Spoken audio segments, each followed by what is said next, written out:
Bonjour à tous et bienvenue sur Crypto Signal. Aujourd'hui, on va faire une étude de la structure principalement, donc principalement de l'analyse technique. On va faire la même chose sur Bitcoin et Ethereum et donc pas vraiment de sujet aujourd'hui. On est là sur la structure en 4 heures du Bitcoin. Vous voyez que pour l'instant, on est potentiellement en train de faire cette descente ici en 1, 2, 3 vagues. Pour le moment, si jamais on est dans une flat, en fait la vraie descente que vous êtes en train de regarder c'est plutôt celle-ci. On s'attendrait plutôt à une flat en 3, 3, 5. C'est-à-dire une première vague de 3, une deuxième qui est assez claire ici, hein, la deuxième est assez propre, et potentiellement une troisième vague en 5. Donc ça pourrait éventuellement nous dire que ça, on a une 2, une 3, peut-être une 4 qui viendrait rebondir par là par exemple, et une 5 qui viendrait nous donner le niveau final. On va remettre la vague ici, comme ça on va bien la voir. Voilà, ça nous donnerait quelque chose comme ça, une 3 là-dedans, une 3 là-dedans, et là on s'attendrait peut-être à une vague de 5 pour terminer ce mouvement. Théoriquement, si on est sur une 5 qui finit en impulsive, on va dire que elle n'est pas censée voyager dans le territoire de la 1, donc on aurait peut-être voilà un rebond ici au 23,5 pour cette fameuse dernière 4, et puis ensuite potentiellement atteindre notre objectif final des 22 300 en short ici pour le 1.618 pour cette flat étendue au final. Est-ce qu'on pourrait rebondir à partir d'ici? La réponse est oui, c'est une potentialité.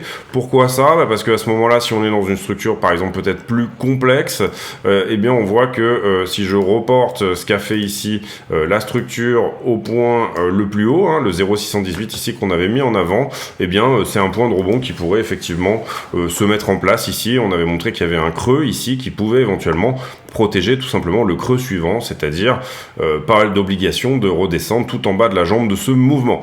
Cela dit, le creux le plus propre pour moi, il est ici. L'objectif le plus, maintenant qu'on sait qu'on est dans une flat étendue, le plus probable, il est quand même au 1.618. Donc le vrai objectif principal, il sera plutôt au 22 300.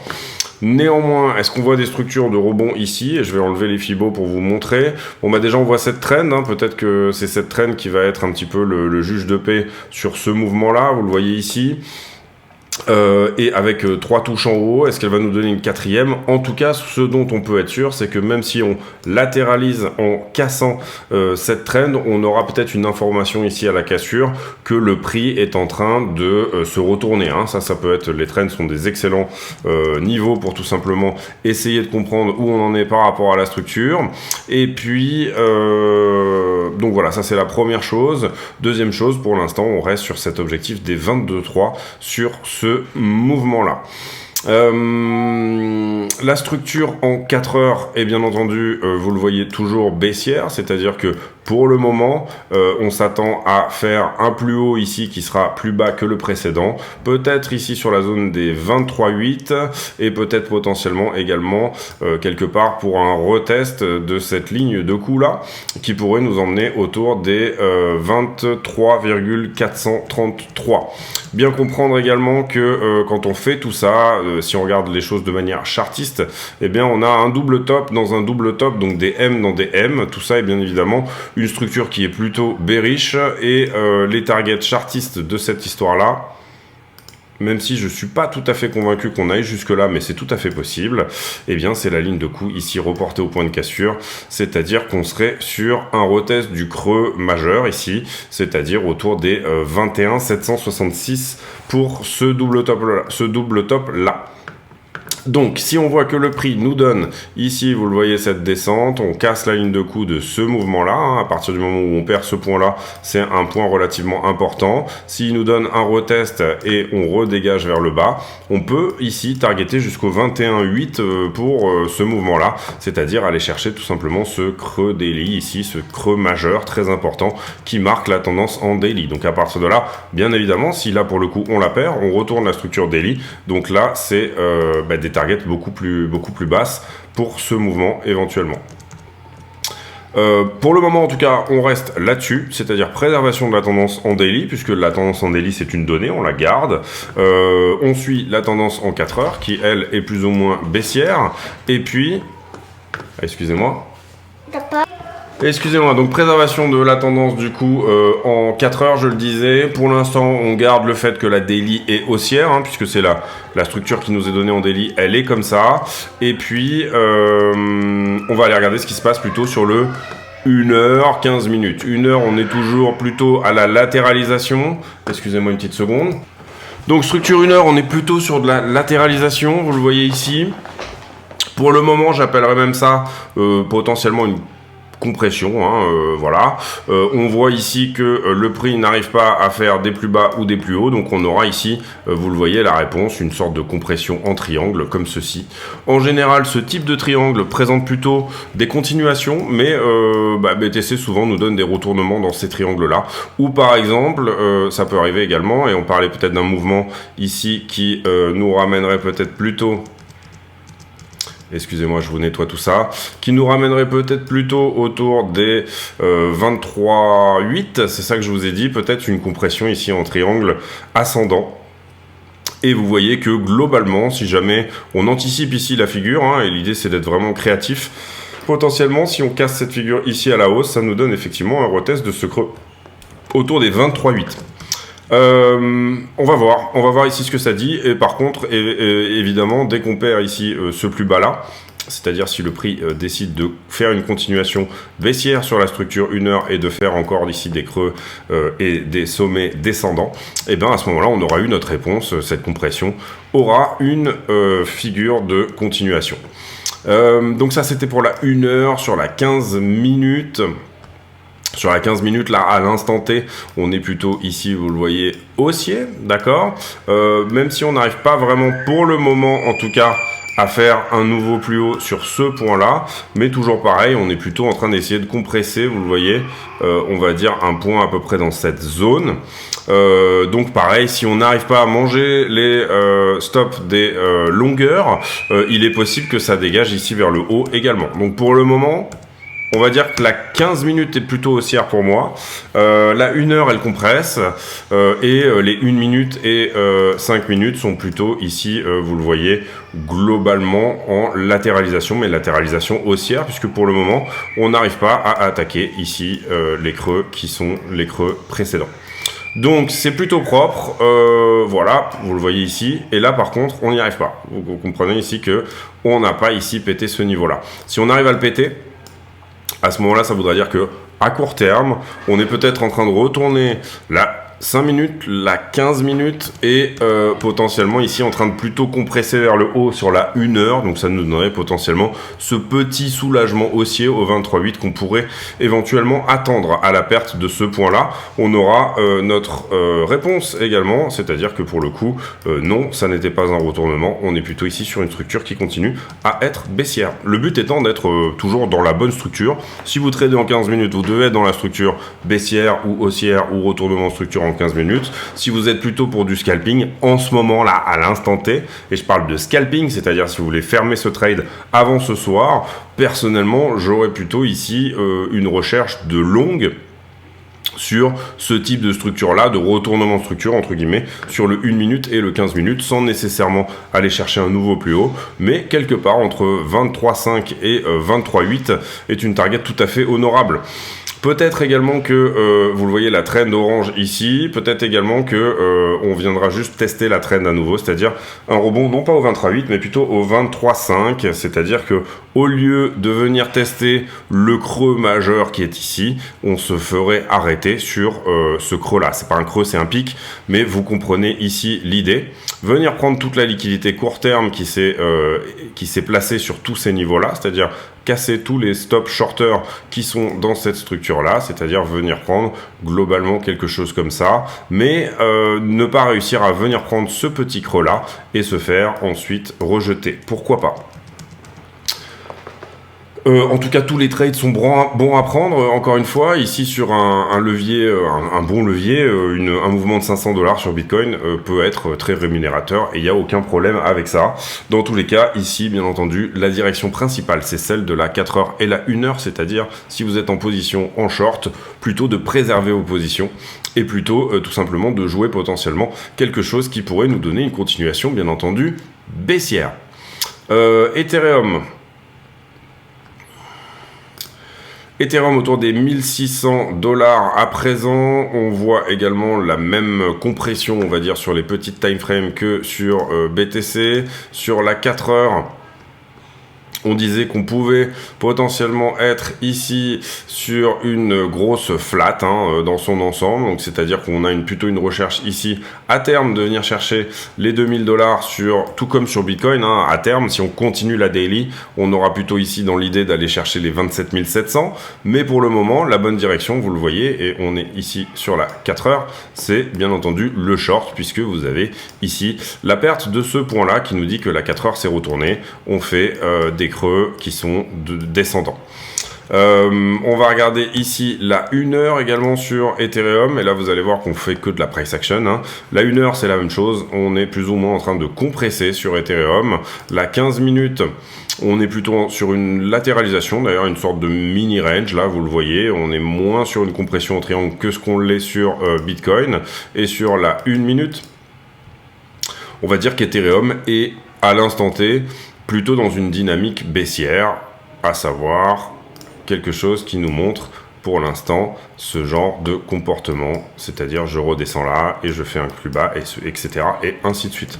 Pour le moment, tant qu'on n'a pas perdu ce plus bas là, on n'a pas perdu, entre guillemets, la structure 1 minute, et pour le moment, ce qu'on peut voir à l'instant T, c'est une compression, c'est-à-dire même chose que sur Bitcoin. On aura des réponses, je pense, ici dans la soirée, pour savoir si on vient chercher plutôt ce creux-là, ou si on vient chercher plutôt ce creux-là, vous comprenez que c'est ça l'idée. Donc, voilà. Même analyse que sur BTC, sincèrement. On va pas faire le momentum, parce que ça correspondrait à laguer sur les time frames. Enfin, je vois pas trop l'intérêt. Ici, on a toutes les infos pour moi sur la price action pour essayer de réfléchir à quelle peuvent être une bonne ou une mauvaise entrée en trade. Mais c'est pas nécessairement ici, je trouve, le momentum, en tout cas, qui peut nous aider à aller dans la bonne direction. La stablecoin dominance qu'on n'a pas regardé depuis un petit moment, on est là en 4 heures et vous voyez que sur la stablecoin dominance, on a deux possibilités. Alors, d'abord, on réintègre ici ce support qu'on avait allègrement perdu et c'était plutôt une bonne chose. Ici, on avait même réussi plus ou moins un retest et finalement, on est en train de réintégrer les 12%. Donc ça, c'est pas très bon. Maintenant, d'une manière générale, la structure sur la stablecoin dominance, d'une manière générale, et ça j'entends ici, comment dire, la structure plutôt daily sur la stablecoin dominance est plutôt baissière. Donc pour moi, il y aura éventuellement des choses intéressantes au retest ici, et qui va probablement arriver dans pas très longtemps, le retest de cette trend. Si jamais sur cette trend, on a un rejet et qu'on repère à nouveau ce support des 12%, ça veut dire que c'est bon, on garde l'intégralité. En fait, ça va répondre aux questions qu'on se pose en bonne partie sur la crypto, c'est-à-dire quand la stablecoin dominance est baissière, eh bien la crypto est haussière, donc on reste haussier, on préserve la structure globale sur à la fois Bitcoin et Ethereum, c'est-à-dire qu'à ce stade, on peut commencer à tabler sur un rebond entre les 22,3 et entre les 22,3 et le niveau actuel, à peu près 23 000, sur un rebond pour potentiellement venir prendre la zone des 25,2, c'est ça l'idée. Si jamais par contre la stablecoin dominance casse sa trend, vous comprenez, et là on aura vraiment une réponse franche, c'est-à-dire que la trend était baissière et en fait la stablecoin dominance va rentrer dans un nouveau canal, on va dire haussier.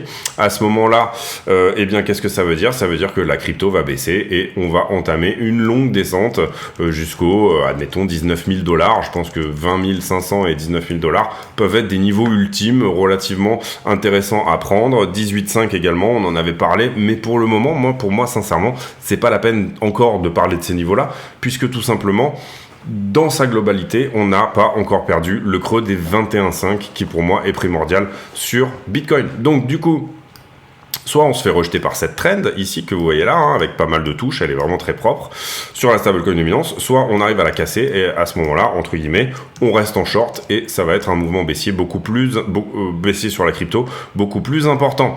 Tout à fait possible qu'on se fasse rejeter ici et qu'on continue ici vers le bas, mais pour moi, c'est cette trend ici qui va être un petit peu le signal comme quoi, soit on s'inscrit dans une dynamique de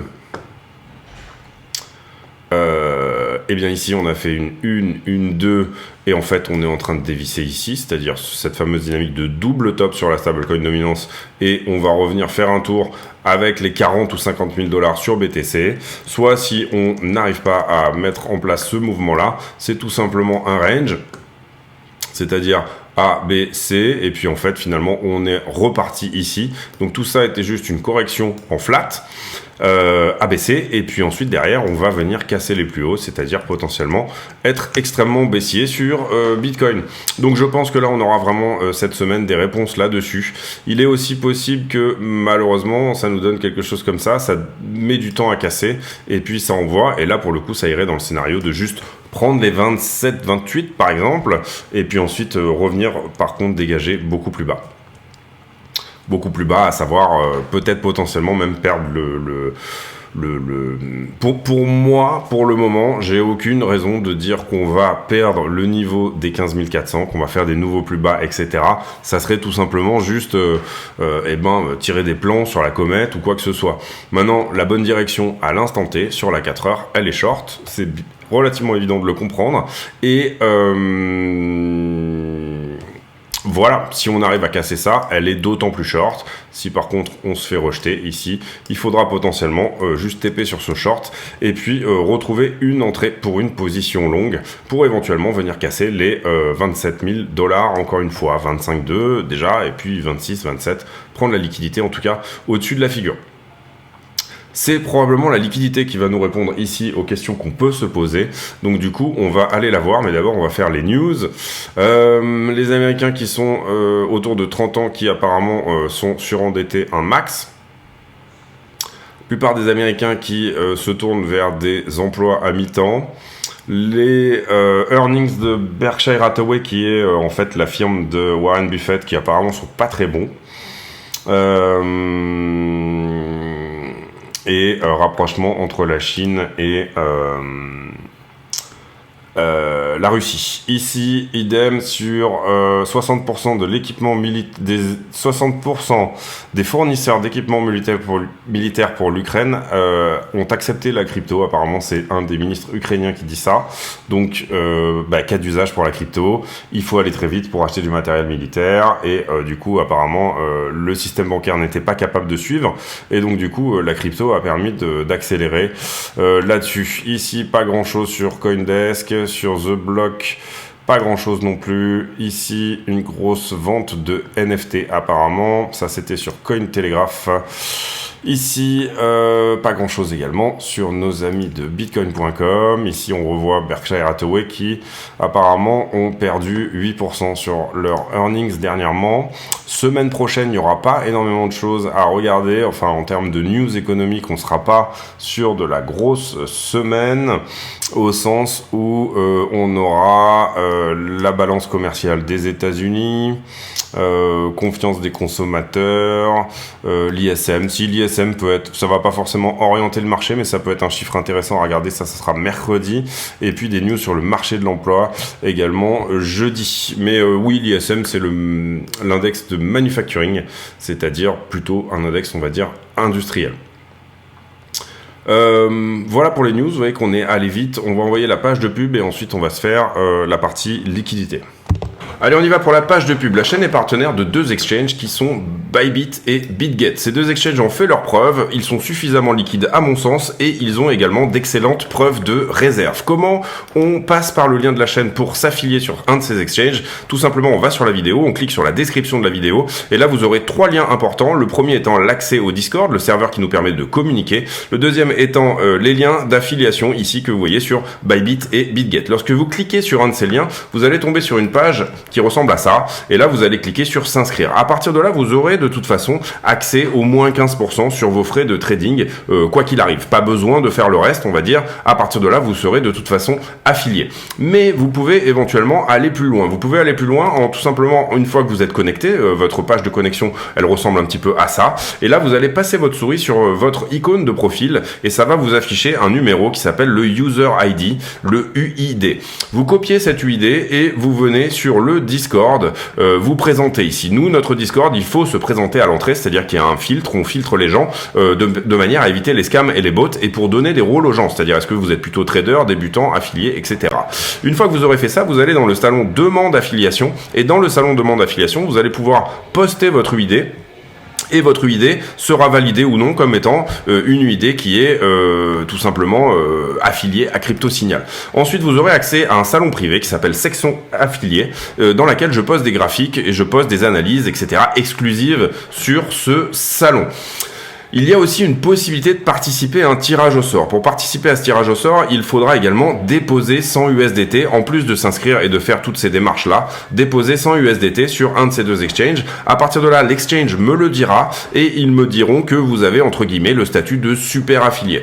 Le statut de super affilié, vous n'êtes pas obligé de trader ces 100 USDT d'ailleurs, ils peuvent très bien juste rester sur la plateforme quelques temps, le temps que vous soyez validé, et puis une fois que vous êtes validé, vous pouvez les enlever, vous en faites ce que vous voulez, mais ça vous permettra de participer à un tirage au sort tous les 20 affiliés de 200 USDT. Donc le premier tirage au sort, il sera sur 20 affiliés, le deuxième sera sur 40, une chance sur 40 de gagner 200 USDT, le troisième sera sur 60, une chance sur 60, etc.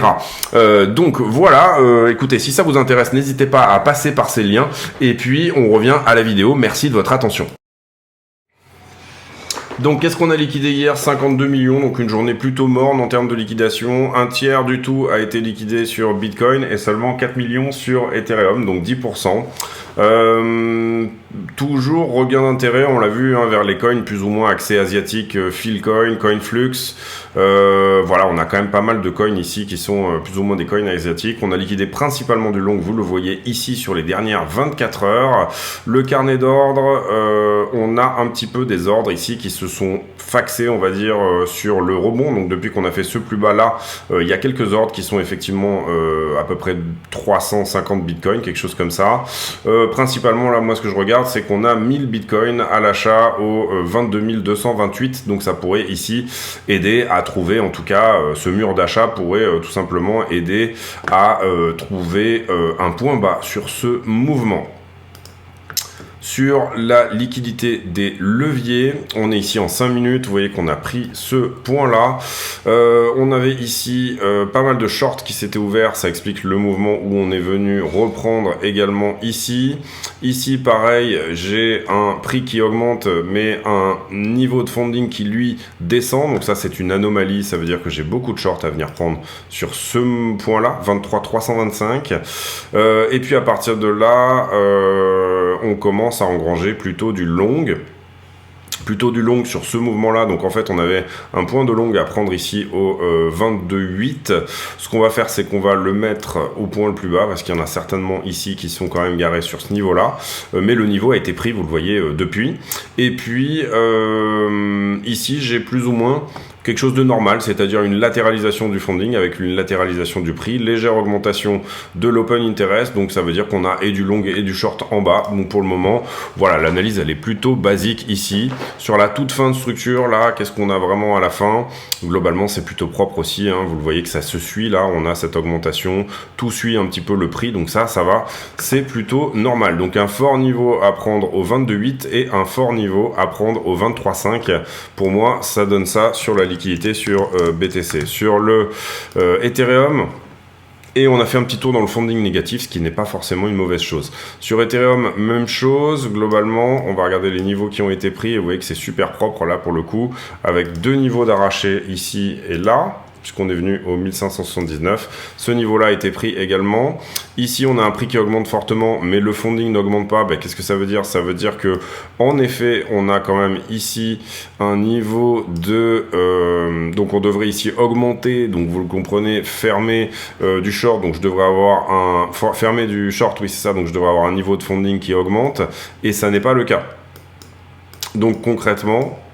ça veut dire que j'ai été pas mal shorté également sur ce top là. Hop, ici, on aura un point à prendre sur Ether à 1621.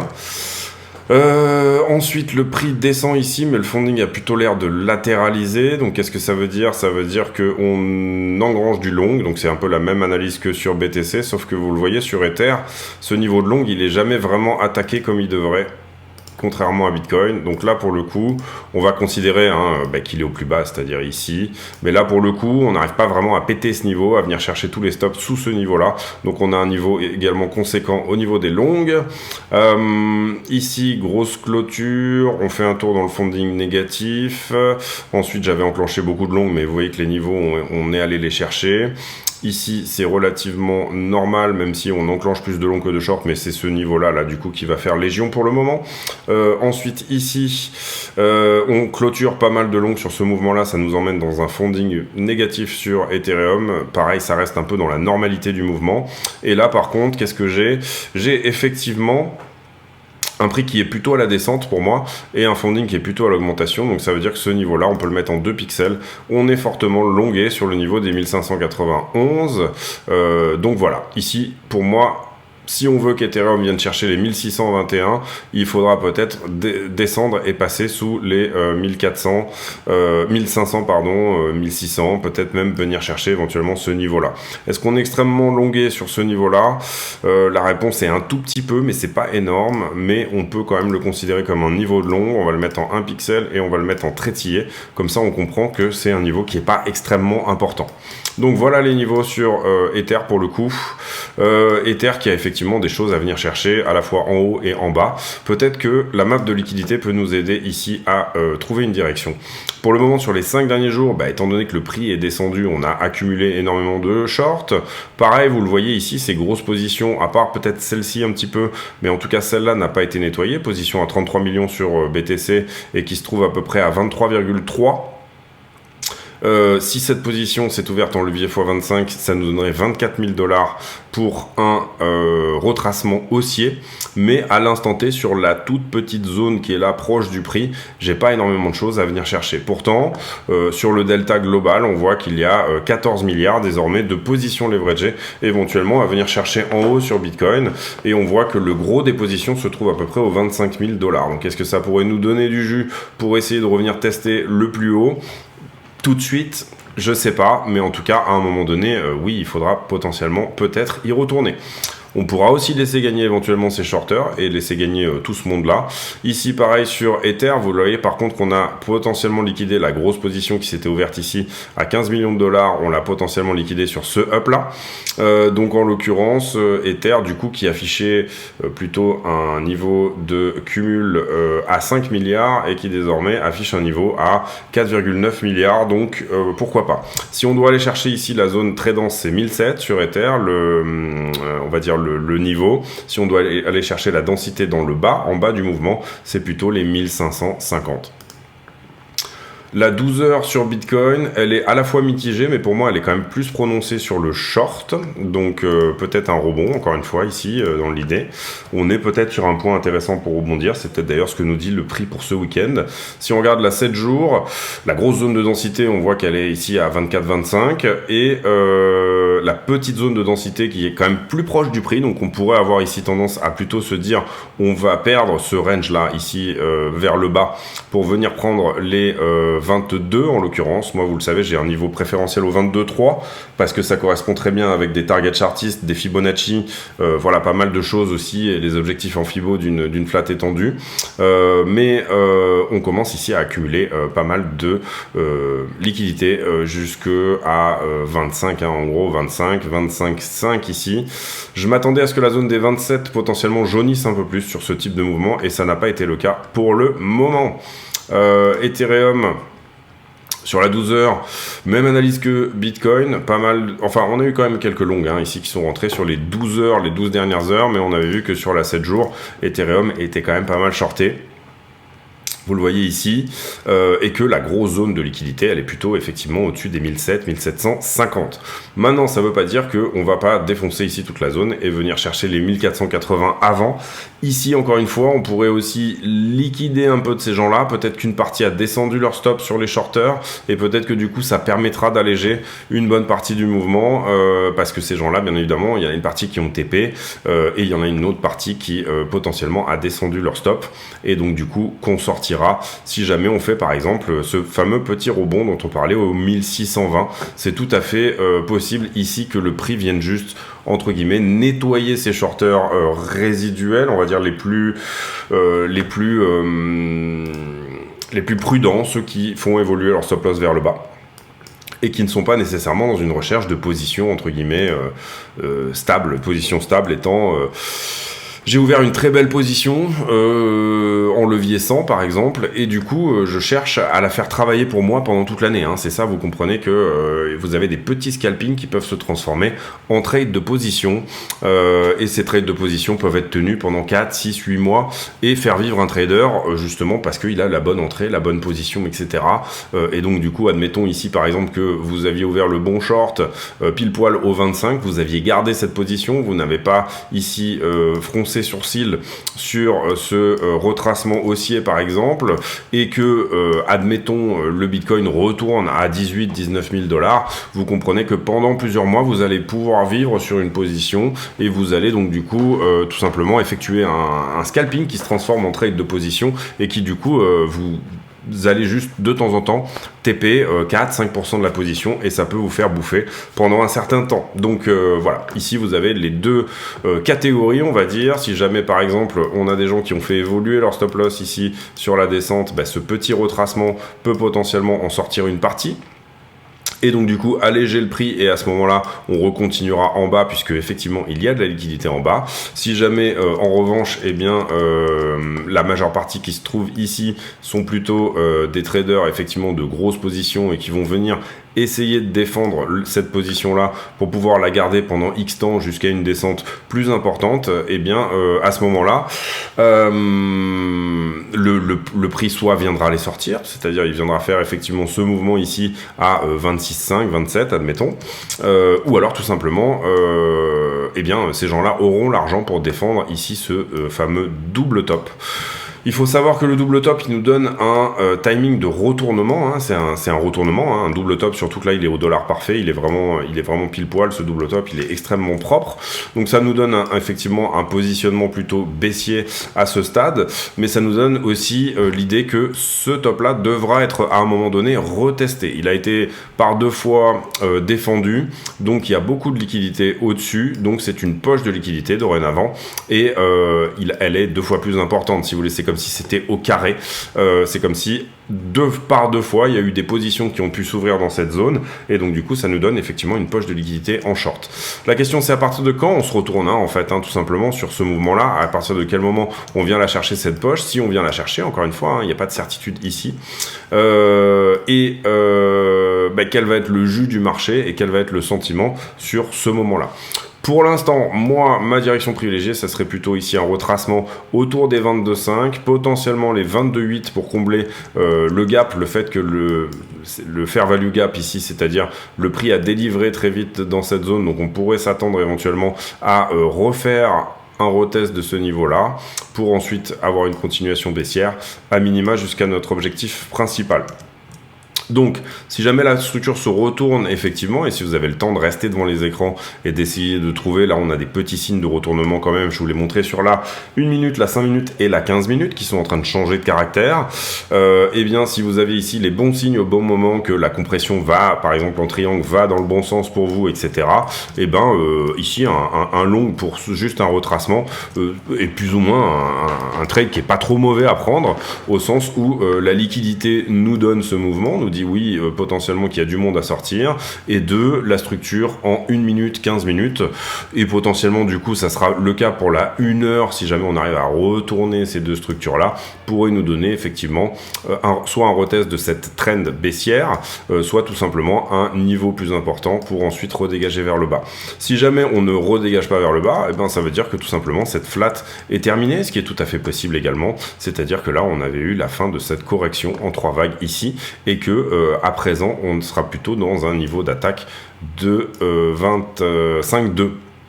Pour moi, c'est pas le scénario privilégié à ce stade, parce que je préfère rester dans la logique que la 4 heures va continuer comme ceci. Ok ? Voilà, on verra en tout cas, et les petites time frames font les grandes time frames, donc bien évidemment, regardez bien le prix en 1 minute, 5 minutes, etc. Et faites le même travail que celui que je fais moi, c'est-à-dire vous prenez la time frame dans une... en 4 heures par exemple, en tout cas vous aurez ici, vous connaissez le daily, de toute façon vous connaissez la charte de Bitcoin, donc voilà, il n'y a aucun souci avec ça. Vous prenez la time frame en 4 heures et petit à petit vous descendez, vous vous dites bon bah où est-ce qu'on va, dans quel sens on va, etc.